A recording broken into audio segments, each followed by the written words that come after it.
Today market, the demand is for a single camera operator who can do everything. Here is one of the youngest in the industry.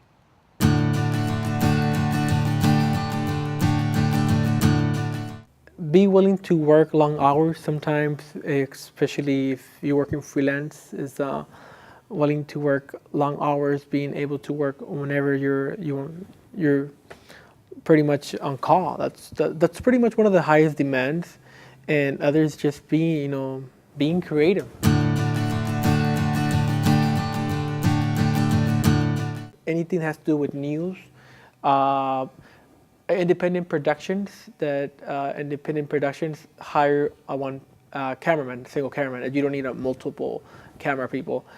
In other markets, such small markets like I'm talking Santa Barbara, Palm Springs, by example. These markets, they hire the cameraman, considered reporter, cameraman, and editor.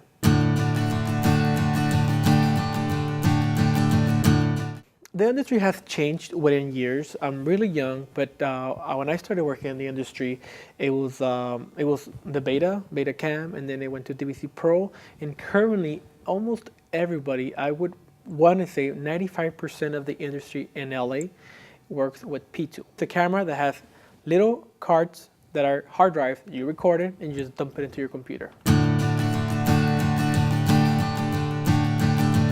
A single cameraman has the responsibility of shooting everything by himself, and when it comes into the post-production, it's pretty much all his material. Like some people like to work with only their material. In that case, that's a plus. In other cases, you have to get videos from other photographers, and that's one of the relationships that I think are like the best, like a plus, when you shoot your own stuff and you are part of the post-production. The person behind the camera is responsible for covering everything, meaning that he has to make sure he gets the cutaways, make sure he gets the walking shots, make sure you get every single detail. So when you edit your story, after you get the material, when the editor edits the story, they have what's it called, the cutaways. The cutaways is when you do a close-up of the hands, the feet, the papers, the pens. Those are the cutaways, and the photographer in one single camera production is responsible for all that. To be successful in the industry, you have to be creative and be willing to give an extra 10% of 100%. Give 110% of your creativity, be creative, and also have different skills. When you're going to go show the story of a crime scene, you have to start thinking, what other shots can I do? You have to get the camera, start walking with it, do other things that are not the common ones. You don't want to see what Channel 9, Channel 2 is doing. You want to be unique. You want to have your own ideas. That will get you ahead of the game. So another producer from another channel, Channel 7, hey, I like that shot. Do you want to come and work with us? Those are the challenges, and that's how you get your foot on the door to work for another network.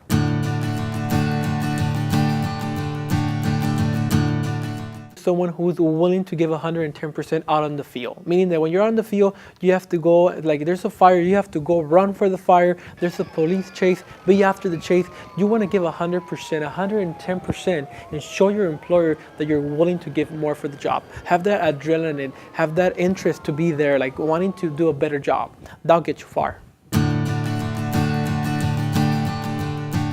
Cameraman can make from $30,000 to maybe $400,000 a year, even probably $500,000. It just depends who you work with and the knowledge that you have. $30,000 to $400,000, there's a big difference. There's a cameraman who just shows up with his camera, and there's a difference with the cameraman who shows up with his camera and a bunch of lights and does a nice production. That's when you are able to charge more if you're an independent cameraman.